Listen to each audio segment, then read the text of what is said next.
आज एक और चमत्कारी स्वयं सिद्ध बंगाली मंत्र लेकर आप सभी के सामने उपस्थित हुआ हूँ और यह मंत्र आपको बहुत शक्तिशाली बना देगा। लेकिन उससे पहले एक महत्वपूर्ण सूचना सुन लीजिए। आजकल हमारे नाम से बहुत सारे फ्रॉड कॉल आ रहे हैं। पहले एक लड़की बात करती है, कभी एक लड़का भी बात करता है, बोलता है कि हम आपकी गुरुजी से बात करा देंगे, लाइन पे बने रहिए। और फिर जो है आपसे कुछ सामग्री के नाम पे पैसे मांगते हैं कि सामग्री घर पे पहुंचेगी, फिर पैसे देना। तो याद रखिए, ऐसे फ्रॉड कॉल आए तो पहले इनकी खूब मजा लो, इनकी 10-15 मिनट अच्छे से ख़राब करो, बर्बाद करो, और फिर इनको जो है अच्छे से गाली आपको देना है, क्योंकि ये ठगने के लिए आपको फ़ोन कर रहा है, ये आपका गुनहगार है, तो इसे अच्छे से गाली देना है। चलिए फिर आज का वीडियो हम शुरू करते हैं। तो आज जो मैं मंत्र आपको बताने जा रहा हूँ, देखिए ये बहुत ही महत्वपूर्ण है और हर साधक के पास होना चाहिए, और आम इंसान भी जो है इसका प्रयोग कर सकता है। लेकिन एक बात का विशेष ध्यान रखिए, मैं आपको बताना चाहता हूँ कि आप इसका दुरुपयोग किसी से जलन की भावना से मत करना, किसी के साथ बदले की भावना से मत करना। अगर वो सही में गलत व्यक्ति हैं, आपके साथ कुछ गलत कर रहा हो या फिर दूसरों के साथ कुछ ऐसा सही में गलत कर रहा है, तभी आप इसका प्रयोग करिए। अन्यथा जलन के भाव से, द्वेष भाव से किसी का बुरा मत कर देना, क्योंकि ये मंत्र जो है बड़ा पावरफुल है। देखिए क्या होता है, अक्सर कुछ जो तांत्रिक होते हैं वो क्या करते हैं, थोड़ी बहुत विद्या सीख लेते हैं और विद्या सीखने के बाद क्या है, दूसरों को परेशान करने लगते हैं। अब परेशान क्यों करते हैं, इन्हें क्या मिलता है, इन्हें दूसरों से पैसा मिलता है, और ये वो पैसा लेकर, मतलब थोड़ी सी लालच में आकर विद्या का गलत प्रयोग ये लोग करने लगते हैं। क्योंकि देखिए, अच्छा कर्म करने वाले कम मिलते हैं और बुरा कराने वाले 10 लोग आपको तुरंत मिल जाएंगे। जहाँ खड़े हो जाएंगे वहाँ 10 लोग मिलेंगे, लेकिन अच्छा कराने वाले लोग आपको नहीं मिलेंगे। तो इसलिए जो है इन लोगों की दुकानदारी बहुत अच्छे से चलती है, क्योंकि बुरा कराने वाले बहुत लोग आते हैं। अब ये लोग क्या करते हैं, किसी का लक्ष्मी बंधन कर देते हैं, किसी का अच्छा खासा व्यापार चल रहा है तो ठप कर देते हैं। अब जैसे मान लीजिए आमने सामने कोई दो दुकान है, एक की दुकान अच्छी चल रही है, दूसरे की थोड़ा कम चल रही है, तो वो क्या करता है, तुरंत किसी तांत्रिक के पास, बैगा के पास, गुनिया के पास जाता है, बोलता है मेरे सामने एक दुकान है, वो बहुत ज़्यादा चलती है, उसके वजह से मेरे दुकान पे कोई ग्राहक नहीं आता है या कम ग्राहक आते हैं, तो उसका आप ऐसा बंदोबस्त कर दो कि उसके दुकान पे कोई ना जाए, मेरी ही दुकान पे सब लोग आए। तो क्या करता है, वो तांत्रिक थोड़े से रुपया ले लेता है और फिर उसका जो है सामने वाले का लक्ष्मी बंधन कर देता है, कुछ चीज़ें दे देता है, बोलता है उसके दुकान के सामने फेंक देना रात में चुपके से। तो फिर वैसी कोई चीज़ें जो है घूमते फिरते उसके दुकान के सामने फेंक दी जाती हैं।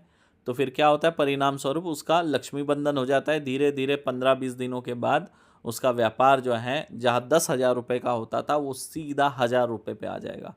और 2-4 महीने के बाद ऐसा हो जाएगा कि 100 रुपये भी वो दिन का नहीं कमाएगा, और उसके दुकानों के अंदर जो सामान है ना, उसके अंदर पूरी धूल चढ़ने लग जाएगी, ऐसी अवस्था हो जाती है। क्योंकि नौकर तो रख नहीं पाएगा, खुद ही बैठा रहेगा, साफ सफाई नहीं करेगा, धूल बढ़ते जाएगी। अवस्था ऐसी हो जाती है लक्ष्मी बंधन से। और उसके अलावा क्या है, जैसे दो पति पत्नी अच्छे से जी रहे हैं, सुखी से अपना जीवन व्यतीत कर रहे हैं, लोगों को वो भी रास नहीं आता है।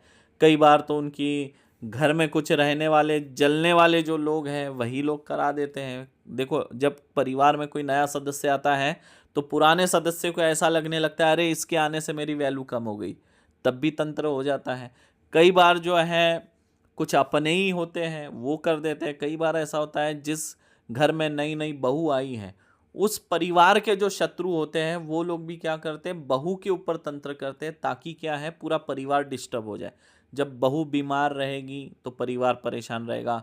अगर घर में संतान नहीं हो रही है, बहू जो है गर्भवती नहीं हो रही है, तो भी परिवार दिक्कत में रहेगा। और अगर बहू के ऊपर भूत प्रेत छोड़ दे तो भी परिवार परेशान रहेगा। अगर बहू के ऊपर कोई उग्र तंत्र कर दे जिससे घर में वो हमेशा क्लेश, लड़ाई झगड़ा, कोर्ट कचहरी करते रहे, तो क्या होगा, तो भी परिवार परेशान हो जाएगा। तो इस तरह के भयंकर तंत्र क्रियाएं होती हैं।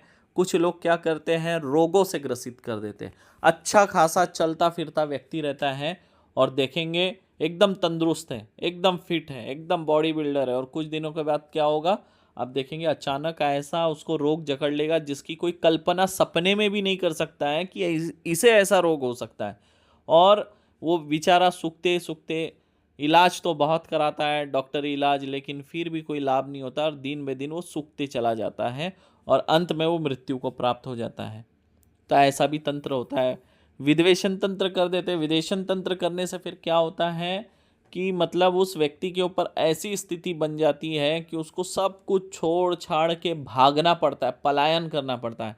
जैसे मान लीजिए कोई अगर यूपी में रह रहा है और उसके ऊपर आप विद्वेषण क्रियाएं की जाए, तो वो क्या होगा, वो व्यक्ति के साथ ऐसी स्थिति बनेगी। मान लो कोई व्यापारी है, व्यापार कर रहा है, तो उसका व्यापार धीरे धीरे ठप पड़ जाएगा और फिर बाद में जो है उसका कर्ज उसके ऊपर चढ़ जाएगा, चारों तरफ से परेशान हो जाएगा। कर्ज वाले उसको मारने के लिए ढूंढ रहे हैं, गाली देने के लिए ढूंढ रहे हैं, कोई उसको पुलिस केस करने के लिए ढूंढ रहा है। मतलब चारों तरफ से वो परेशान हो जाता है, आखिरी में पलायन वाली स्थिति बनती है और वो क्या करता है, अपना घर, अपना जिला, अपना शहर छोड़कर वो भाग जाता है दूसरे राज्य में। तो ये विदेशन क्रिया का प्रभाव होता है कि मनुष्य को एक राज्य से दूसरे राज्य में पलायन करना पड़ता है या एक शहर से दूसरे शहर में पलायन करना पड़ता है। व्यापार ठप हो जाएगा तो इंसान क्या करता है, वहाँ से पलायन करता है, दूसरे जगह व्यापार करता है ना। कोर्ट कचहरी के विवाद हुए तब भी इंसान पलायन करता है। देखो कई बार ऐसा होता है, किसी के ऊपर जब विद्वेषण तंत्र क्रिया कर दिया जाता है तो उसके ऊपर कई कोर्ट कचहरी के मामले हो जाते हैं, न चाहते हुए भी बेकार में उलझ जाता है और पलायन वाली उसकी स्थिति बन जाती है। बड़ा खतरनाक होता है ये तंत्र। और देखिए तंत्र के इतने खतरनाक खंड हैं कि मैं आपको गिनाते गिनाते थक जाऊंगा। ये और बात है कि आज बहुत चुनिंदा लोगों के पास है, लेकिन जो खराब वाली विद्याएं हैं वो 90% मतलब 90% अभी भी जीवित है लोगों के पास। अच्छी विद्याएं जो है वो लुप्त होते जा रही है, क्योंकि अच्छी विद्याएं लोग सीखना नहीं चाह रहे। क्योंकि अच्छी विद्याओं को सीखने में समय भी देना होता है, मेहनत भी करनी होती है और ज़्यादा धन रुपया नहीं मिलता है। लेकिन वही बुरा करने वाला काम क्या है, जल्दी इंसान सीखता है और उसको जल्दी रुपया भी मिलने लगता है। लेकिन क्या है, ये कर्मों का खेल है, जैसा करोगे वैसा पाओगे। अंत समय ऐसे साधकों का बहुत बुरा होता है, कीड़े लग लग के ये लोग मरते हैं, मौत नहीं आती, ऐसे लोगों की मृत्यु नहीं होती है, तड़पते रहते हैं। कीड़े जो है शरीर में इल्ली पड़ जाती है और वो जो पूरे शरीर में रेंगते रहती है, जख्म में अंदर से काटते रहती है, बहुत पीड़ा होती है। ऐसे लोगों को मैंने आंखों से देखा है और उसे मैंने समझाया भी था, भाई ऐसा कर्म मत करो, परिणाम बहुत बुरा होगा। तो वो क्या कहता था कि भाई मरने के बाद किसने दुनिया देखी है, अभी मौज कर लो। तो ऐसे लोगों को फिर आखिरी में ऐसी मौज मिलती है। तो इसलिए मैं हमेशा साधकों से कहता हूँ कि बुरा कर्म कभी मत करो। तो इस प्रयोग को कैसे करेंगे, देखिए आजकल जो तांत्रिक है वो किताबें वगैरह लेकर भी प्रयोग करते हैं। कुछ लोगों को उनके गुरु के द्वारा किताबें प्राप्त होती है, कुछ लोग कहीं से किताबें खरीद लेते हैं और किताबों से भी तंत्र करते हैं।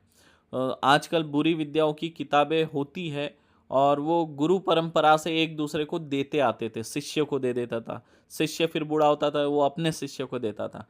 तो ऐसे दुष्ट तांत्रिकों की जो किताब है, अगर वो किताब को ही अगर हम किलित कर दे तो उसकी विद्या काम करना बंद कर देती है। देखिए इसमें आपको फोटो दिख रहा होगा, तांत्रिक लोग कुछ इसी तरह दूर बैठकर फोटो के माध्यम से भी क्रिया कर देते हैं, जो भयंकर होती है।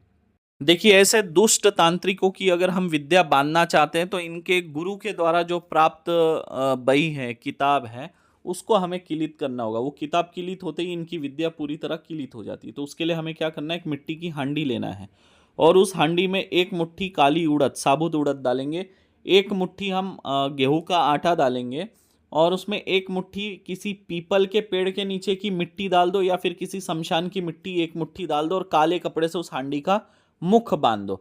अब आपको आगे जो मंत्र दिखेगा उस मंत्र को आपको 31 बार पढ़ना है, 31 फूंक हांडी पर मारना है और मंत्र में जहाँ अमुक स्थान आया है उस तांत्रिक का आपको नाम लेना है। उसके बाद इस हांडी को आपको क्या करना है, दीपक दिखाना है, अगरबत्ती दिखाएंगे और थोड़ा सा गूगल की धुनी देंगे, उसकी विद्या पूरी तरह से किलित हो जाएगी। उसके बाद इस हांडी को बहते पानी में बहा देना है। आज का ये वीडियो आप लोगों को कैसा लगा कमेंट करके जरूर बता देना और ऐसा आपको कौन सा मंत्र चाहिए वो भी आप कमेंट करिए। मुझे अगर सही लगा तो मैं उस पर वीडियो बनाऊंगा और ऐसा मंत्र आप लोगों को मैं जरूर दूंगा। देखिए कमेंट करिए, लाइक करिए, वीडियो को शेयर करिए। अगर आप ये नहीं करेंगे तो मैं फिर से मंत्र देना बंद कर दूंगा। जय मां मातंगी आप सभी को।